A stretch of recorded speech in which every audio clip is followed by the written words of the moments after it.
Antonio Brown was once on his way to being a first-ballot Hall of Famer, and he was carving out his legacy as one of the greatest wide receivers to ever step foot on an NFL field.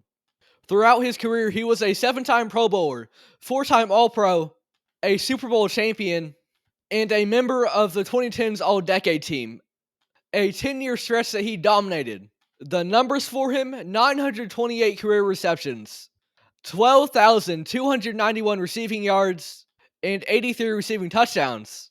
This was a player of legendary ability and a caliber of wide receiver that is truly generational. But in recent years, the headlines around AB have not been what he did on the field, but everything taking place off of it for him. And most recently, there is now a warrant out for his arrest. So all of this begs the question, what happened to Antonio Brown? How did he go from a generational kind of player, putting up a legendary season after legendary season, to a player whose Hall of Fame status is in jeopardy because of all the negative press that it would bring because of the controversies surrounding him? What happened to AB, an all-time great wide receiver whose legacy may never fully be recognized because of his all-time fall from grace?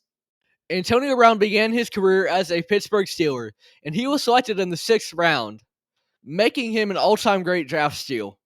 He first got his reps in as a returner, but in year 2, in 2011, he would see a major increase in his role as a wide receiver. He recorded 1,000 yards receiving as well as returning, and was named a Pro Bowl returner for his efforts.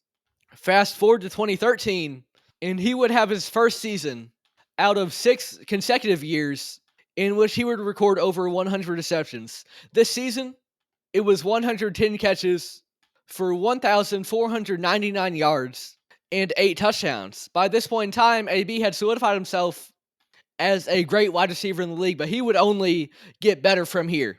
In 2014, he led the league in both receptions and receiving yards with 129 catches, 1,698 receiving yards, and 13 touchdowns. He followed that up with an all-time great season, his best year as a pro, in one of the best wide receiver seasons in NFL history. 136 receptions for 1,835 yards and 10 touchdowns. In 2016, his dominant stretch would continue, going for over 100 receptions and 1,200 yards once again. But this season, if we're going to point to the downfall of Antonio Brown, this season is where a lot of people might say that it started. It's not because of how he played. It's because of what happened on January 9th, 2016. In a division game against the Cincinnati Bengals, Antonio Brown would suffer a nasty collision with Vontaze Burfict. And with the nature of a play like this, and the way that drama would seemingly unfold at every corner with AB in the future, many people have pointed to this moment as the time in which things went downhill for AB. Because when you suffer from a collision such as this, there has been a well-documented history of football players suffering from CTE, and if there's anything that is going to cause you to suffer that same trauma in your brain, you pair a decade-long career with a hit like this that knocked AB cold, it's something to keep in mind for later. The following season, though, AB was right back on track. 101 receptions, 1,533 yards, which led the league in 9 touchdowns. And then we get to the 2018 season. By this point in time, AB is dominant. Him and Julio Jones, they defined the 2010s as wide receivers. And in spite of that nasty hit just a couple seasons ago, things were going pretty smoothly for Antonio Brown. In 2018, though, there was a new wide receiver on the team. His name was Juju Smith-Schuster. And him and AB would have more of a shared workload. Now, AB still performed very, very well. 104 receptions, 1,297 yards, and 15 receiving touchdowns, a career high, which also led the league.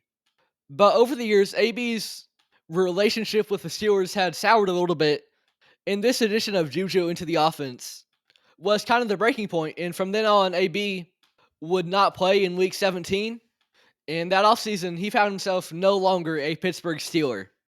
After that is where the controversy would really begin, because he would be traded to the Raiders. And he was then made the highest paid wide receiver in the league. Those days in Oakland would not last long, though. He had several off the field incidents, as well as a confrontation with the Raiders general manager, and ultimately he would be released without ever playing a regular season game for the Raiders. Right after that, though, he would bounce back and find himself with the New England Patriots. In his first game there, he caught a touchdown pass from Tom Brady, and the Pats won against the Dolphins. But after that, he was cut from the team, as the NFL, they were investigating some allegations made against him. From then on, it wasn't clear what the future was for AB, if he had one in the NFL. He spent the rest of that 2019 season as well as the start of the 2020 season as a free agent. But ultimately, Tom Brady advocated for him to become a Tampa Bay Buccaneer, and that's precisely what AB did. In 8 games in the 2020 season, AB would start 4 of those and record 45 receptions for 483 yards and 4 touchdowns. It was a solid comeback for AB. You translate those stats to a full season, he's just about a 1,000-yard wide receiver, and at this point in his career, that's all that you could ask for. He played even better in the playoffs, scoring a touchdown in the Super Bowl in which the Tampa Bay Buccaneers would defeat the Kansas City Chiefs. The following season, AB would play in 7 games, dealing with some injuries, but the numbers when he was playing were even better. He caught 42 passes for 545 yards and 4 touchdowns. But his last season in Tampa Bay in 2021 would not be remembered for what he did on the field, at least in a traditional sense. It would be best remembered for him taking off his jersey and exiting the field in the midst of a game against the Jets. He was subsequently released, and this marked the end of his NFL career. He was still talented. He had still been productive in his time with Tampa Bay, but at this point in his career, his production did not outweigh the press that it brought, and the fact that teams felt as though they could not trust him.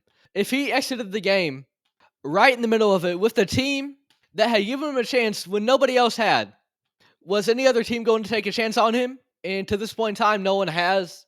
And it looks like his NFL career is over, because this was a few years ago, and it's looking like AB will not be back. For as polarizing as the latter stages of his career were, Antonio Brown perhaps faced even more controversy off the field. And there's a lot of stuff to delve into, a lot of allegations, a lot of incidents, and ultimately it would all lead to May 23rd, 2024, in which AB would file for bankruptcy, owing $2.93 million to 8 creditors, and now most recently, he has a warrant out for his arrest. Now, this most recent incident occurred in what AB claimed was self-defense. Ultimately, though, a firearm was shot, and AB was detained by police. He was eventually released, but now it's coming back to bite him. And overall, especially for a lot of the on-the-field stuff, as well as the idea of this most recent case being self-defense, you could argue that AB was justified to feel a certain way, but the problem was that he always found a way to make the situation worse than it was and react in a way that could not be justified. When he left the field, he said he was frustrated. Wide receivers today can get frustrated. In the case of Juju and the Pittsburgh Steelers, it's falling out with the team. It's okay to feel as though you deserve a larger role and you don't want to see it diminish. But under every circumstance, controversies seem to find a way to always get back to Antonio Brown, and that has been the biggest stain on his legacy. And that's what happened to Antonio Brown. Now, what's the future moving forward for him? We're yet to see how this case will go. But overall, it's been really sad to see for Antonio Brown. You think back to that incident with Vontaze Burfict, and you wonder how that has altered his mind, if it has, and made him act irrationally, because before that, there wasn't as much of an issue. But now, it seems like there's always a new headline. And this is an all-time great player. No doubt about it. When he was on that field and he was playing, there weren't many wide receivers in the history of the NFL better than Antonio Brown. But now his Hall of Fame status is in jeopardy because of everything surrounding him. And overall, you hope for the best. You hope that he's able to turn things around. But there's a lot to be done in the recovery of Antonio Brown's reputation and a lot of wrongs to be made right. Whether it was with his friend Tom Brady, who advocated for him to join Tampa Bay, who he ultimately locked out on and defamed the name of, to Juju, who he was not always too kind to as Smith-Schuster was trying to find his way in the league, and to all of the off-the-field drama as well. Antonio Brown stands as an undeniably talented, great wide receiver, but he may never get the recognition that his play deserved because of his very defined, very well publicized fall from grace. That is the current legacy of Antonio Brown.